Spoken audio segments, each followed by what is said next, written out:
Peace, this is ZK Zimbabwe Kid, back again with the Learn to Speak Shona with Zimbabwe Kid.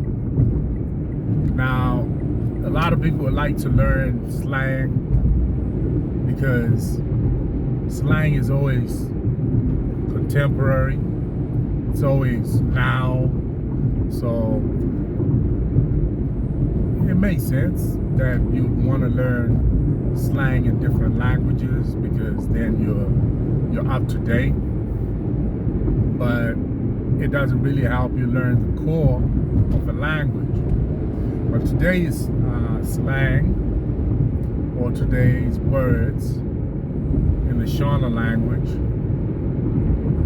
I thought would be, how are things? How are things going? You know, something very informal. You're asking someone, how are things going? You would say, Jiri say, kind of say. So, how are things going? Jiri say. You meet a Zimbabwean, Shona speaking, and if you say to them, Jiri say, it's like asking, how are things?